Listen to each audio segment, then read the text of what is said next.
Rockhampton, and I'm here with Elize Hattin and Drew Stevenson, and we're standing in front of this absolutely amazing heritage building behind us, and we're going to be talking about, we'll do a couple of parts on this, because I think what the Rockhampton region are doing around smart cities and building their innovation hub is just amazing. I've just had the opportunity to go inside and see the old building. So Drew, perhaps if you can tell us a little bit of the history about this building to start with. Yeah, Lee, so this is Customs House, built in 1899. This is, part of the Customs House bond store at the back. This used to be a very, very profitable harbour city. Now at the moment it's of course our heritage building, and we're going to use it in the future, the bottom floor of it, part of our smart hub. So fantastic. Yeah. And so Drew and Elize have, as I said, just taken me through. Elize, you've been one of the champions in the region that's been helping pull this together. But I, from what I understand, the mayor's right behind it, everyone's right behind it, and there's some pretty amazing things happening. Oh, absolutely. We are so privileged to be part of this incredible project. So many great things are happening here in Rockhampton. We're really moving Rocky into a smart city, and the Smart Hub is part of that strategy. Mayor Strelo is really supportive and really pushing and driving it, so it's fantastic. Well, I mean, I've had the opportunity to travel around Australia a bit and see some of the things that are happening in innovation, and I tell you what, you've blown me away with the plans for here and the vision for here. So, Drew, what's going to happen to this building? And by November, there's going to be a bit of a transformation, not so much from the heritage side, because we've got to keep that right, but from the innovation hub space. What's going to happen there? That's right, Lee. So, and really, not just plans, it's happening. Right. We've got startups now ready to move in. We'll be finished in November. We're creating a space where we'll have co-working facilities. It'll be, fast Wi-Fi. We have fibre running through the streets here that'll connect directly into our hub. We have this collaboration that we'll have working with our university as well, and we're not altering the fabric. So a lot of the areas where we're putting in wall type structures, they'll all be glass. We still have it as a public space, and we want people to come in here and appreciate the heritage. And be able to still appreciate the heritage while it's an operating hub. So part of your role, Drew, is that you're the CTO of CIO of the council. Is that correct? That's correct. And so you were sort of brought into this mix to go find out about this stuff. Yeah, that's right. So started in July last year. The council said, July 2015. Sorry, let's get into this smart city stuff. So I engaged a Brisbane consultant, Glentworth Consulting, to help me put together our Smart Way Forward strategy. Smart Way Forward strategy, we went through a whole, quite a comprehensive public consultation. It got fantastic support, and now when we adopted it last December 2016, we've just gone full hog and really got into doing the things we said we were going to do. We've got a business case, and concept of operation was approved. We got funding, co-funding from state government building our regions fund.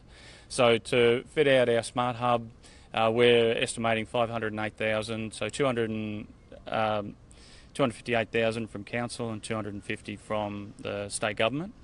We'll have it ready in November. We're just on final design right now.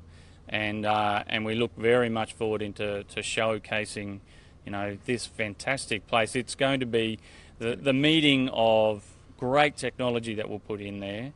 And I haven't really covered all of those things, like our green room, our interactive smart boards, they're capable of, having, meetings and people providing interaction in that space.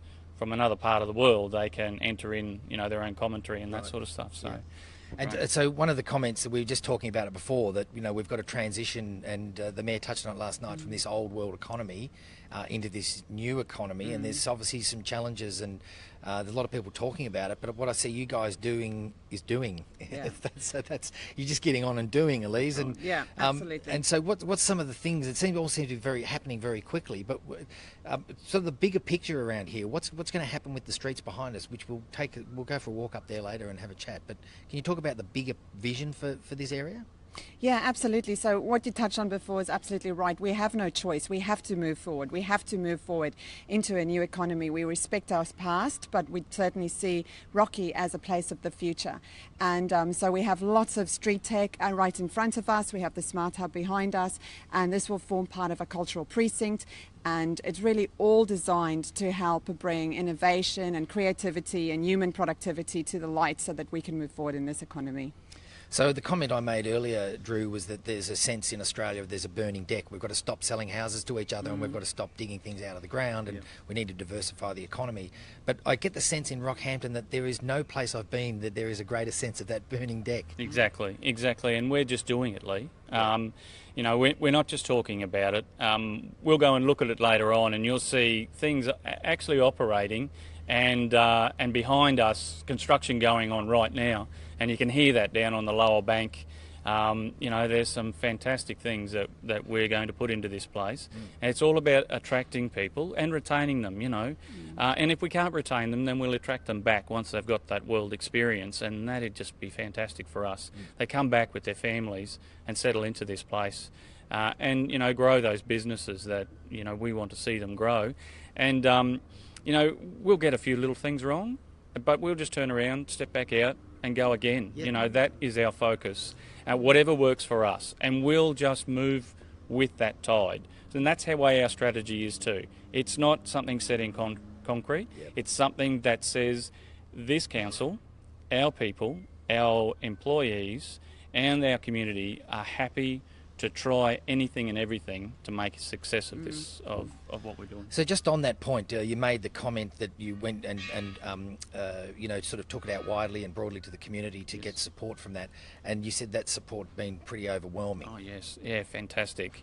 So, you know, we engaged with community groups, business leaders, very, very widely across the board, and you know, we also did an online survey too, which was representative of our population.